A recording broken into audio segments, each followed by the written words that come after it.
बिस्मिल्लाहिर्रहमानिर्रहीम। BS learning की online English learning classes में आज हम इस वीडियो लेसन में जिस चीज़ के बारे में आपको बताएंगे वो है लेटर राइटिंग। देखें, आजकल का वो दौर नहीं रहा कि जिसमें आप जब लेटर लिखते हो।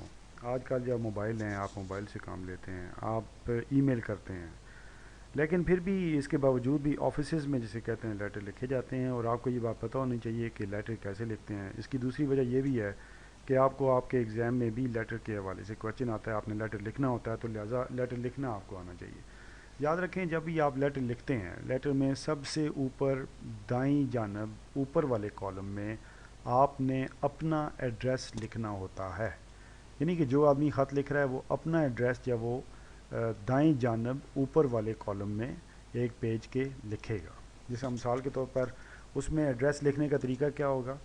आपका तरीक़ाकार ये होगा जिस तरह कि आपने एक लाइन में आपने एड्रेस लिखा, दूसरी लाइन में आपने जब वो अपना शहर का नाम लिखा, और तीसरी लाइन में आपने जब वो डेट लिखनी होती है, और डेट के बाद आपने फुल स्टॉप डालनी है। उसके बाद कहीं भी डेट आपने नहीं लिखनी। ब्रिटिश फॉर्मेट में ऐसा होता है कि वो बाद में एक लाइन के बाद कामा नहीं डालते, लेकिन अमेरिकन जो है वो एक लाइन के बाद कामा डालते हैं। अब ये क्वेश्चन पैदा होता है कि अगर आप एग्ज़ाम में जिसे कहते हैं कि आप लेटर लिख रहे हैं, तो एग्ज़ाम में आपने ये तो नहीं बताना होता कि आपका स्कूल कौन सा है।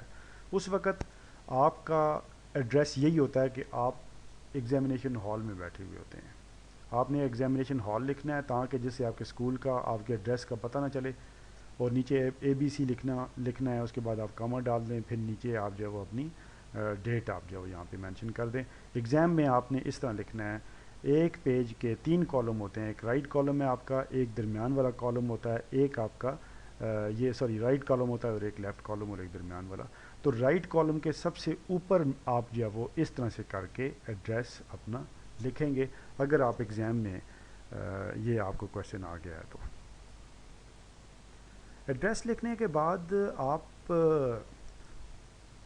उस आदमी का एड्रेस लिखते हैं कि जिसको आप ख़त लिख रहे हैं, और ये लेफ़्ट कॉलम पे लिखा जाता है। यानी कि राइट कॉलम में पेज के शुरू में आपने अपना एड्रेस लिखा, उसके बाद जब लेफ़्ट कॉलम में आपने उस आदमी का एड्रेस लिखा, बिल्कुल उसी तरीके से लिखा जिस तरह से आपने अपना लिखा था, लेकिन सिर्फ ये होगा कि उसमें आपने एड्रेस नहीं, उसमें आपने डेट नहीं डालनी।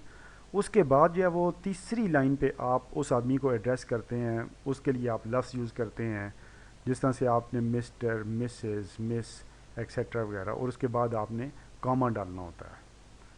और फिर उसके बाद एक लाइन छोड़ के आप जो जितना भी जो आपको ख़त में जो कुछ आपने करना है, वो जो बात आप लिखते हैं उसको बॉडी ऑफ़ द लेटर कहा जाता है।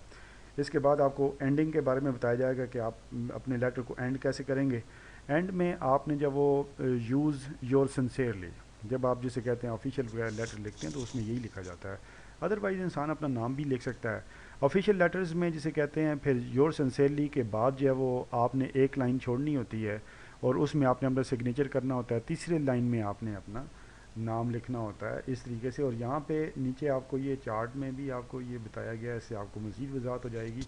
मसलन ये है कि ये आपका एक पेज है जिसमें आप लेटर लिख रहे हैं, आपने अपना एड्रेस यहाँ पे लिखा, यानी कि टॉप राइट कॉर्नर पे।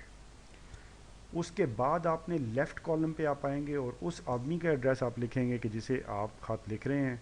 फिर उसके बाद आप उस आदमी को एड्रेस करेंगे जिस तरह आप मिस्टर और जो भी है, सर या मैडम, जिस तरह से भी आप करके लिखते हैं। फिर उसके बाद ये सारी जितनी भी चीज़ें आप जब लिखते हैं, ये बॉडी ऑफ़ द लेटर है, यानी कि इसमें आपने असल चीज़ तो यहाँ पे लिखनी है।